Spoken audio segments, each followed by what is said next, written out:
ناظرین السلام علیکم. اس سلسلے وار ٹاک شو گفتگو میں آپ سب کا استقبال ہے. میں آپ کا ہوسٹ عبدالقادر پھر ایک بار ایک اہم موضوع اور ایک خاص مہمان کے ساتھ آپ کے روبرو ہوں. بات شروع کرنے سے پہلے ایم ایس شبیر صاحب کا مختصر سا تعارف کرانا چاہوں گا. آپ 35 سال سے انویسٹمنٹ بینکنگ، فائنینشیل پلاننگ اور ویلتھ کریشن سے وابستگی آپ کی ہے، اور آپ مشہور نیوز پیپرز اکنامک ٹائمز، منی، لائیو منٹ اور تلنگانہ ٹوڈے نیوز پیپرز میں آپ ایک کالمنسٹ کی حیثیت سے بھی اپنی خدمت دیتے ہیں. شبیر صاحب، گفتگو شروع کرتے ہیں. یہ فائنینشیل پلاننگ، یہ ٹرمینالوجیز ایک عام انسان کے لیے سمجھنے کے لیے تھوڑا مشقت ہوتی، تو آپ تھوڑی آسانی میں یہ سمجھائیے. فائنینشیل پلاننگ اس طرح میں آپ کو سمجھا سکتا ہوں کہ یہ سمجھیں آپ مستقبل کو حال میں لے کے آئیں، اور اس کے بعد میں آپ کچھ اس طرح کا ایکشن کریں یا کوئی چیز ایسی کریں جس سے آپ کو مستقبل آپ کا بن سکے. Simple kind of thing. یہ فائنینشیل پلاننگ ایک انڈیویجول اور ایک فیملی میں کیا اہمیت ہے اس چیز کی؟ فائنینشیل پلاننگ ہر ایک کے لیے ہے، بوڑھے کے لیے، بچے کے لیے، جوان کے لیے، کسی بھی قسم کا کون سے بھی آپ انکم بریکٹ میں رہو ان لوگوں کے لیے. اکثر لوگ یہ سمجھتے ہیں کہ فائنینشیل پلاننگ بولے تو صرف امیر لوگوں کے لیے، ہائی نیٹ ورتھ انڈیویجولس کے لیے، جس کے پاس پیسہ ہے ان کے لیے. جس کے پاس زیادہ پیسہ ہے انہیں پیسہ ویلتھ کریشن کی اس کو نہیں رہتی ہے. اس کو یہ کہ ویلتھ پریزرویشن کیسے کریں، جو مال ہے یا ان کے پاس جو جائیداد ہے یا پیسہ ہے اس کو کیسے قائم رکھے تاکہ وہ اپنی اولاد اور دوسروں تک پہنچ سکے. یہ ہے اس کا. اس میں ریٹرنز کتنا ملتا ہے بلکہ اس کو نہیں رہتی ہے کہ کیسے میرا مال بچا رہے اور جس کو آگے کی پیڑھی تک چلتا رہے. اب اسی طرح آپ لے کے اگر کسی اوسط آدمی ہے اس کو چاہیے کہ میرے ضروریات آگے جا کے بہت زیادہ ہوں گے، تو اس کے لیے میرے کو زیادہ ابھی سے جمع کرنا چاہیے. تو ویلتھ کریشن رہتا ہے اس کا آبجیکٹو. جس کے پاس پیسہ ہے اس کو ویلتھ پریزرویشن، جس کے پاس نہیں ہے اور اس کی ضروریات زیادہ ہیں تو ویلتھ کریشن ہوتا ہے. اور اگر آپ کریں آپ انڈر پریولیجڈ یعنی غریب سے غریب کے لیے بھی فائنینشیل پلاننگ کی بہت ضرورت ہوتی ہے. ایک چھوٹی سی مثال دیتا ہوں آپ کو. صفا بیت المال آپ نے نام سنا ہوگا. جی. وہ لوگ کافی غریب لوگوں کی مدد کرتے ہیں، اس میں یتیم بچے بھی ہیں. تو آپ دیکھیے کہ ان لوگ ہر مہینہ کچھ پیسے دیتے ہیں ان لوگوں کی فیملی مینٹیننس کے لیے. تو ایک بار ہم نے ذکر کیا ان سے کہ آپ فیملی مینٹیننس کے لیے تو دے رہے ہیں بچوں کے لیے پیسے، لیکن ان کا مستقبل کیا ہوگا؟ تو بولے ہاں یہ تو صحیح ہے کیونکہ ان کی گزر تو کیسے بھی ہو جائے گی.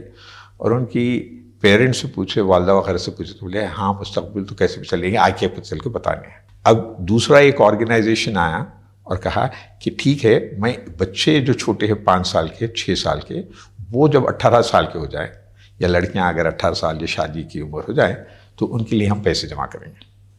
تو کسی نے زکوٰۃ کے پیسے سے ان کے لیے SIP، جیسے میوچل فنڈ کا نام سنا ہوگا، SIP اس سے جمع کر رہے ہیں. صفا بیت المال بولے یہ تو بہت اچھی اسکیم ہے، تو ہم کیا کریں گے، ہم کچھ 50% دیں گے، آپ 50% دیں گے تاکہ بچے جو 6 سال کے ہیں 18 سال کی عمر میں آ جائیں. اور اگر لڑکے ہوں تو ان لوگوں کی پڑھائی کے لیے، آگے کی پڑھائی کے لیے یا کاروبار کے لیے جمع ہو سکتا ہے. لڑکیاں آئیں گے تو شادی کے لیے ہو سکتا ہے. تو اس طرح زکوٰۃ سے ہم نے پیسے ان کے لیے جمع کروائے. تو اب یہ فائنینشیل پلاننگ بھی تو ہوئی. شبیر صاحب، فیملی بجٹنگ کے اوپر تھوڑی رہنمائی کریے. فیملی بجٹنگ میں یہ سب سے پہلا سٹیپ بھی ہونا چاہیے. انفارمیشن لیتے ہیں انویسٹر کی، پرسنلی ڈیٹیلس ہوتے ہیں ان کے، فیملی ڈیٹیلس ہوتے ہیں، کتنے بچے ہیں، گولز کیا ہے، کہاں پر پڑھانا چاہ رہے ہیں، عمر کیا ہے ان لوگوں کی، آپ کی تنخواہ کتنی آ رہی ہے، آپ کے ایکسپنسز کتنے ہیں، آپ کا مکان ہے کیا، گولڈ ہے کیا آپ کے پاس، یا آپ کا نیٹ ورتھ کیا ہے. یہ چیزیں پہلے جب کلیکشن کر لیں، اس کو آنے ایکسل شیٹ میں آپ کی انکم اور ایکسپنسز اگر کریں تو آدمی کو خود بخود ذہن میں آ جائے گا کہ میں اتنی آمدنی آ رہی ہے. اور ہم پرابلم یہ ہے کہ ہم بیٹھ کے حساب نہیں کرتے ہیں، ذہنی کرتے ہیں. تو یہ ایک ہے. دوسرا یہ ہے کہ ہر کوئی ہر رسک نہیں اٹھا سکتا. رسک پروفائلنگ بہت ضروری ہے. تو ہمارے پاس ریگولیٹر کے تھرو یہ ہے کہ بغیر رسک پروفائلنگ کرے کیا آپ کوئی ان لوگوں کو پروڈکٹ نہیں بیچ سکتے ہیں. اتنی اہمیت ہے اس کی. اس سے کیا مطلب ہے؟ اس کا مطلب یہ ہے کہ آپ کے پاس، اگر میرے پاس اکثر لوگ آتے ہیں 50,000 ہے میرے سے، میں اسٹاک مارکیٹ میں انویسٹ کرنا چاہ رہا ہوں. ریٹ ہم بولتے ہیں ان کا، آپ اسٹاک مارکیٹ میں انویسٹ نہیں آتا پسند. کیوں؟ وہ سمجھتے ہیں کہ ڈبل ہو جائیں گے پیسے. لیکن وہ 50,000 جو سمجھتے نہیں کہ کتنا رسک ہے. تو ہر آدمی کا الگ الگ رسک ہوتا ہے. اس کے رسک لینے کی کیپیسٹی جو ہے یا جو ان کی ایپیٹائٹ ہے اس حساب سے ہم لوگوں کو ایڈوائز کرتے ہیں. تو یہ رسک پروفائلنگ یا رسک ایپیٹائٹ بہت ضروری ہے جو لوگ کو سمجھنا چاہیے. تیسری بات یہ ہے کہ لوگ کتنا ریٹرن ایکسپیکٹ کر رہے ہیں، سب بولتے ہیں سب سے 24%، 18%، 12%. ہونا یہ چاہیے کہ آپ کا انفلیشن کیا ہے، یعنی 100 روپے رہنے کے لیے مہنگائی کا کور کرنا چاہیے. دوسرا یہ ہے کہ آپ سال کے بعد 2.5% زکوٰۃ دینا ہے آپ کو. تو اگر انفلیشن اور 2.5% زکوٰۃ اگر آپ کا کور کرے تو 100 کے 100 ہے آپ کے پاس. تو جو 100 کے 100 رکھا کم سے کم کمایا سے تو وہ رہے گا. یہ تو do not focus on return کی بات نہیں کرنا چاہیے، بلکہ ہم یہ بولتے ہیں کہ رسک ایڈجسٹڈ ریٹرن آپ کتنا لے سکتے ہیں. دوسری بات یہ ہے اصل سے زیادہ ریٹرن نہیں ہے، اصل کی زیادہ حفاظت کرنی چاہیے بنسبت اس کے ریٹرن کے پیچھے بھاگیں. ایک مثال دیتا ہوں، آپ کو بنگلور جانے کا ہے، آپ 120 کی دوڑ لگائیں گے تو آپ پہنچیں گے کیا؟ 120 سے آپ کو مطلب ہے یا بنگلور پہ پہنچنے کے سیفٹی کے ساتھ پہنچنے سے مطلب ہے؟ تو اس طرح کے ریٹرن کے پیچھے نہیں ہونا چاہیے، بلکہ یہ کہ گول تک میں 50 سال میں اگر میں ریٹائر ہیں تو 50 سال کے خود کیا میں ریٹائر ہو سکتا ہوں، یہ دیکھنا ہے ایک چیز. دوسری ایک چیز یہ ہے کہ سب سے پہلے ایمرجنسی فنڈ ہونا چاہیے. ایمرجنسی فنڈ سے کیا مطلب ہے کہ کم سے کم 6 مہینے کا خرچہ آپ کا جو گھر کا خرچہ ہے اس کو ایسے رکھیں جہاں پر لیکوڈ ہے. مثال کے طور پہ ATM کارڈ ڈالیں، پیسے آ جائیں آپ کے پاس.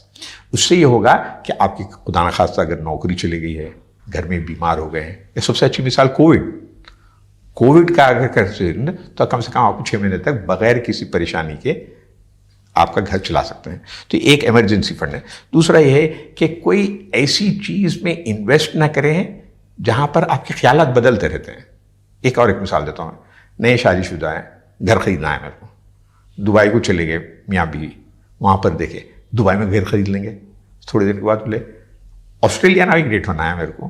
تو اگر آپ دیکھیں اگر وہ گھر خرید لیتے ہوتے تو ان کو واپس آنے کا ارادہ ہی نہیں ہے.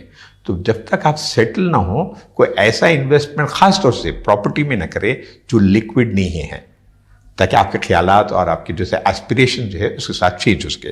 دوسرا ہے کہ کوئی ایک بولتے ہیں نا پرانا ایسیٹ ایلوکیشن، کوئی ایک do not place all your eggs in one basket. تو الگ الگ کوئی تھوڑا جو سب اس میں رکھیں، لیکوڈ فنڈ میں رکھیں، تھوڑا پراپرٹی میں رکھیں، تھوڑا گولڈ میں رکھیں. ایک اچھی چیز بھی بتاتا ہوں یہاں، انفلیشن کی جب ہم بات کریں تو گولڈ میں اگر آپ انویسٹمنٹ کریں تو گولڈ ہر وقت انفلیشن یا مہنگائی سے 1.5% زیادہ دیتا ہے.